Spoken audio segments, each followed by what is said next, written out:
Hi everyone and welcome back to another beginner-friendly Procreate tutorial. Today we'll be drawing a metallic flower pattern. I absolutely loved creating this one and I can't believe how much the short form video blew up on social media. I'm so glad you all enjoyed it and I really hope you enjoyed this tutorial just as much. For this effect you'll just need 3 shades of the same colour and white, so you can choose your own or I've listed the RGB codes for the colours I've used in the description below. To make this as beginner friendly as possible, I've also added a handy template as well as the colour palette on my website so you can download them directly and import straight to Procreate. The link for them is in the description below too. Just save the colour palette to your files and save the template as a photo so it's easy to import. And whenever you're ready, grab your iPad and we'll get started. We're going to turn these flowers into a repeating pattern at the end, so we'll need to start with a square canvas. Procreate has a default square option, so just tap on the plus to create a new canvas and select square. Once the canvas is open, tap on the little wrench, which is in the Actions tab. Click on Add and then Import a photo. Select the guide you just saved and it will open straight into the canvas. We're also going to reduce the opacity of the guide so we can see a little bit more clearly what we're doing.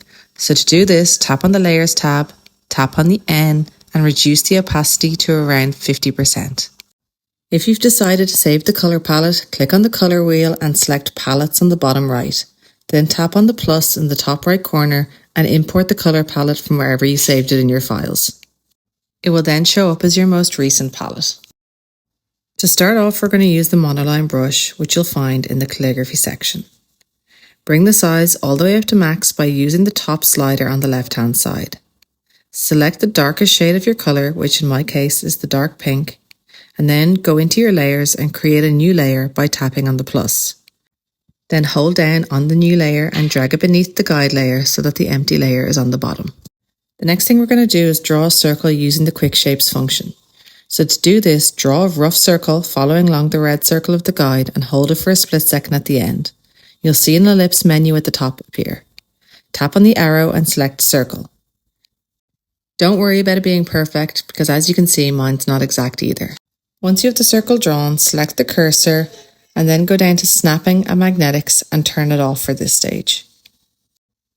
Do your best to center your drawn circle over the red circle, but again, it doesn't need to be exact, it's only a rough guide. The next thing we're going to do is fill in the circle with the dark pink colour. So to do this, drag and drop from the colour wheel with your pencil and drop it into the circle. This should fill in your entire circle. And if I turn off the guide, you can just see it a little bit more clearly. Sometimes people have issues with the colour drop setting. So if you have a look here, if I drop it but pull it to the right, it'll flood the screen, and if I drag it to the left, it will leave a gap. This is because when you slide the pencil, you change your colour threshold, and you can see that at the bar at the top. So if we go again, drop and hold this time, but drag to the right and you'll see the gap disappear. Then drag it to the left, you can see it reappear, and so on. So just do it until you're happy. And the same, if your screen had flooded like this, then just slide it to the left to get rid of the gap. Once the initial circle is filled in, go up to your Layers tab and swipe left to duplicate the layer. Select the next lightest colour and drag and drop to fill it in. Now we're going to resize and centre it to line it up with the blue guide circle. Select the cursor, make sure uniform is selected, and using any of the blue corner dots, reduce the size of the circle so it roughly matches the blue guide circle. Centre it and adjust the size again if you need to. Once it's resized and centered, we're going to repeat the process again with the last 2 colors. So duplicate the layer, select your next lightest color and fill it in.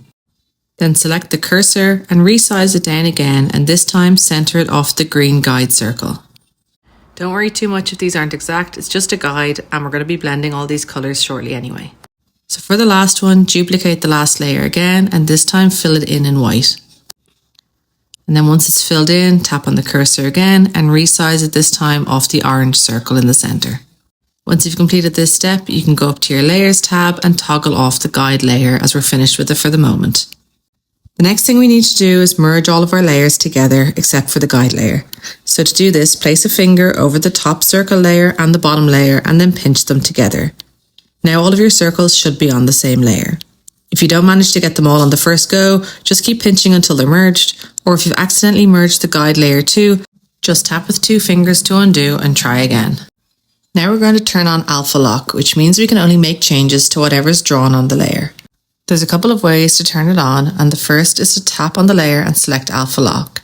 Then you'll see the background and the thumbnail go checkered to indicate that it's on.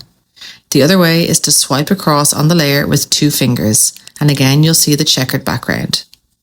It's up to you what method you choose, but either way you'll have the background checkered to indicate that it's on.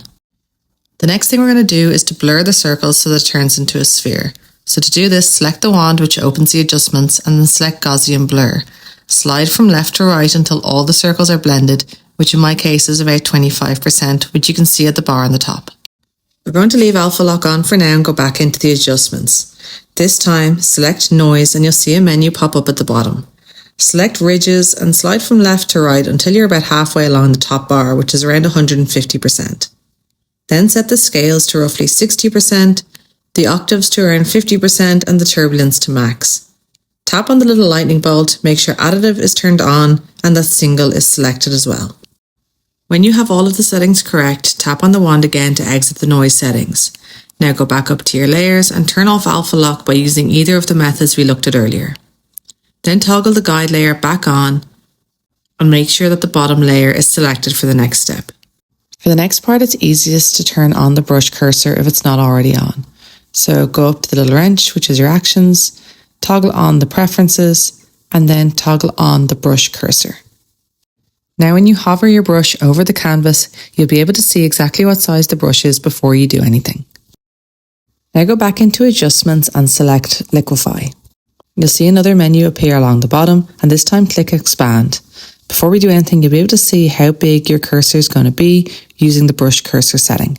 So bring the size to 50%, bring the pressure all the way up to max, make sure the distortion is 0 and bring momentum to max 2. Now we're going to tap and hold on the yellow X at the top of the circle for about 4 seconds and you'll see the metallic effect begin to appear.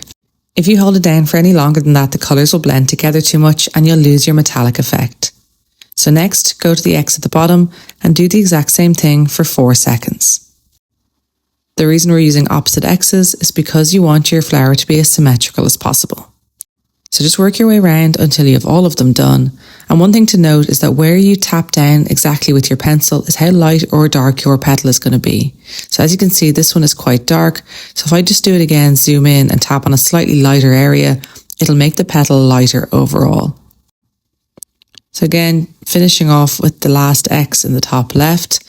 And then once you've done all the outer petals, you can go back and just tap on any to expand, just to even out the sizes if you need to, once you've had a look at it, and then we'll tidy up the edges in a minute.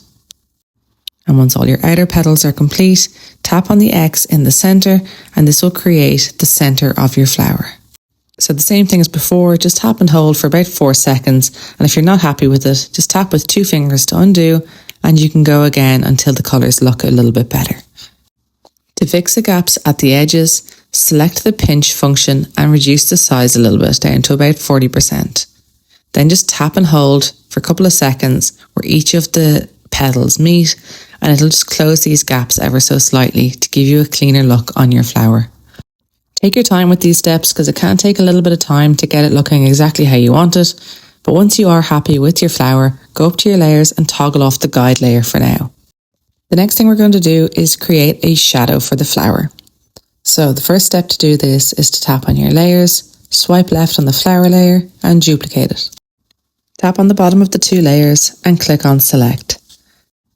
Then go back into your colours, select the darkest shade you have, but then go back up to the disc and just drag it down slightly so it's just a darker shade of the purple. It's not quite black though. Then tap colour fill and it will turn the whole selected area the colour you just chose. Now we're going to blur it to give it the shadow effect. So select your adjustments panel, then go into Gaussian Blur and slide from left to right till you get to about 8%. Then tap on the cursor and just slide the shadow down and to the left slightly so you can see it behind the flower. Now tap on the end of the shadow layer and reduce the opacity down to about 50%. This just gives it a slightly more realistic look. We're also going to add in the background colour, so make a new layer, drag it beneath the other layers, and then we're going to use the lightest of the 3 pink colours and just drag and drop to fill in the layer. So this is how your flower and background should be looking at this stage, and the next step is to turn it into a repeating pattern. So tap on your layers and then merge the shadow and the flower together like you did earlier by pinching them together, and then toggle the guide back on. Select the cursor And then we're going to reduce the size of the flower and the shadow down so it roughly matches the size of the inner blue guide circle. Now we're finally finished with the guide, so you can tap on the layers and swipe left to delete it. We don't want to merge the background with the flower just yet, so swipe right on the background layer and click on Group. Then where it says New Group, swipe left and duplicate this 4 times so that you have a total of 5 groups. Click on the Actions and then Canvas and turn on the Drawing Guide. Select Edit Drawing Guide and it should have defaulted to 2D Grid, but if not, select it now. Then turn the grid size all the way to max and click Done. Then click on the cursor and turn on Snapping and Magnetics. So one group at a time, we're going to slide each of them off the canvas so that only a quarter of them remains visible. So make sure you just have one top group selected, select the cursor, make sure uniform is still on, and drag like I am here from bottom right to top left, and make sure that the yellow snap lines appear as it clicks into place. Then go down to your next new group, tap on the cursor, and from bottom left to top right, do the exact same thing, making sure you get your yellow snap lines. We're then going to repeat the process for the next 2 groups, so 4 of our groups will be slid off the canvas and only a quarter of the flower is visible in each grid square. It's really important to make sure you get those yellow snap lines or your pattern won't line up later. Now to reveal your center flower, just go to all of the pink background layers and one at a time swipe left and delete them, and this will reveal your center flower. At this stage you can merge all of your layers together by pinching them from top to bottom. And now we're going to duplicate this 3 times so that you have a total of 4 layers. Now instead of dragging the layer off the canvas, we're going to minimize them so each fits in one grid square. So select your top layer and drag it like I am here so that it fits into one of the grid squares. Select the next layer and do the same thing into another square. Repeat this process until you've completed all 4 of them, and make sure you're snapping them into place so you get the yellow snap lines. Depending on what scale you want your pattern, you can stop here or repeat the last step again to make it smaller. So to do that, merge all of your layers again, duplicate it 3 times so you have 4 in total, and reduce the size of each layer again so that it fits into one grid square. Again, it's so important to make sure that you get those yellow snap lines as you minimize each one so that your pattern lines up perfectly. And you can keep doing this for as long as you want, but just bear in mind that the quality will reduce every time you reduce the size of the image. And that's all there is to it to create this beautiful metallic flower pattern. I hope you enjoyed this tutorial and learned a few things along the way. Make sure to subscribe so you don't miss any new tutorials coming up. Thanks so much for watching, and I'll see you next time.